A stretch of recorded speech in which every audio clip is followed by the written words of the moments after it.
Walt Whitman the poet, Walt Whitman the American, Walt Whitman the prophet. Walt Whitman did so much throughout his life, including establishing his own religion. In 1860, his collection of poems, Leaves of Grass, was meant to be the new American Bible. The poems were organized into clusters such as Calamus, which is very similar to the books of the Christian Bible. And this, along with many changes to the various editions of Leaves of Grass, were done to further his religious message to America. But what was this message?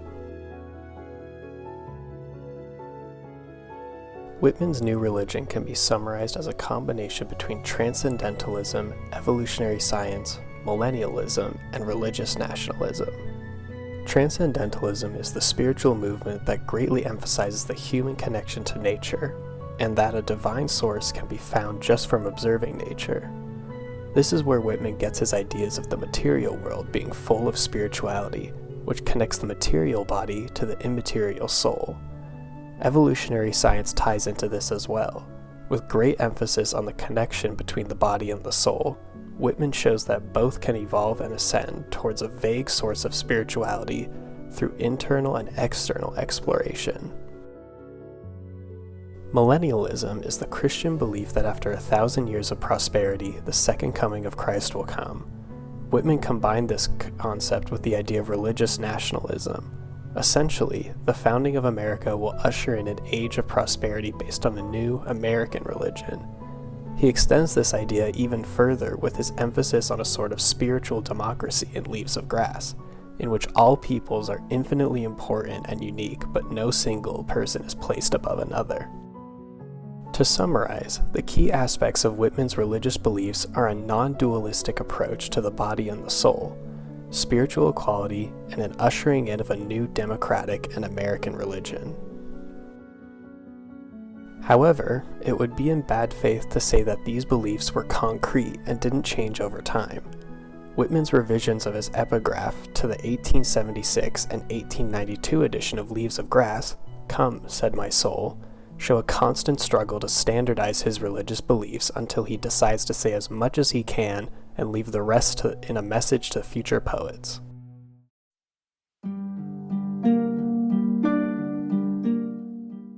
Come, Said My Soul displays a brief overview of the metaphysics and spiritual beliefs seen in the rest of Leaves of Grass.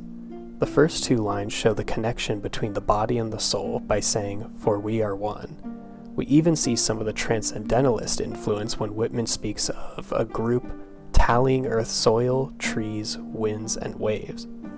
Whitman also points out that this group of mates is resuming his poetics long after his death, which displays the influence of millennialism.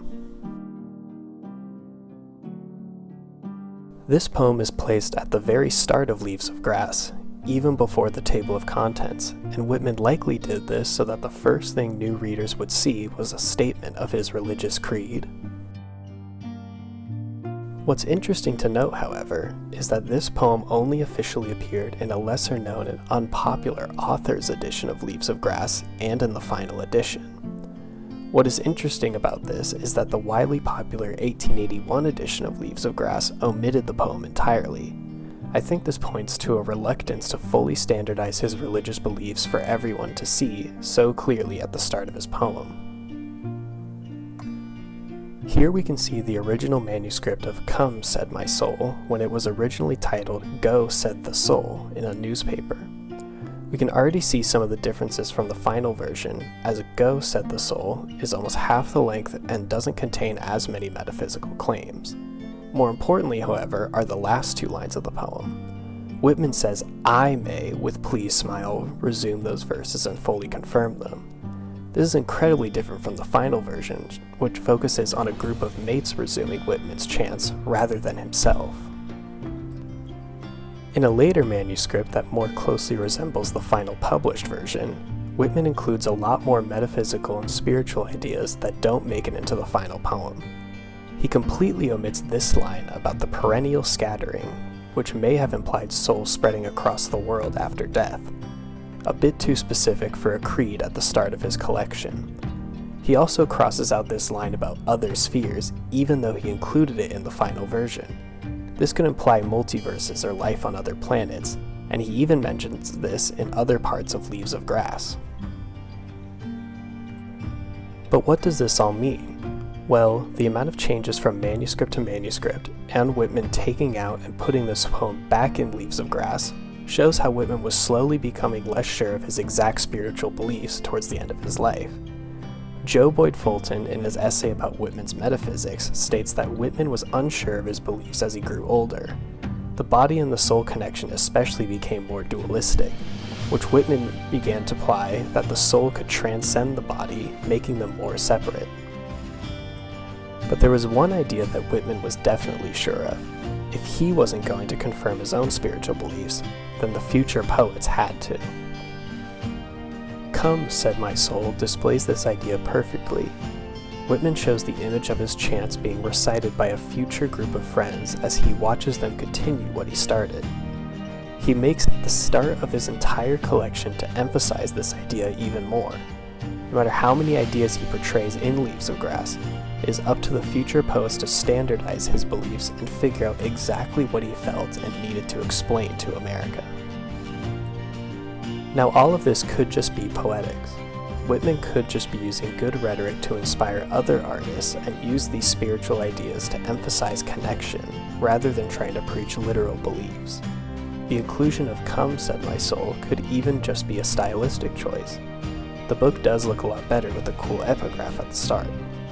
But it does raise the question, how important is Come, Said My Soul to Leaves of Grass anyways?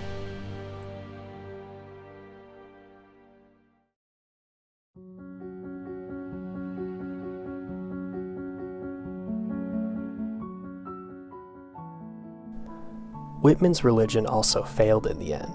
It didn't become the new American religion, as most of its followers died out by the 1920s. But Whitman clearly felt something divine when he was writing this poetry collection, and even if he couldn't define it, he needed to expound whatever he felt he knew. It took a lifetime for Whitman to explore these ideas, and by the end he knew it would take many more for them to truly be understood. So he passes his work on to us, the poets, to figure out what he felt. So if Whitman speaks to you on a personal level, then consider him more, and try to capture the feeling he could only scratch the surface of in over 300 poems.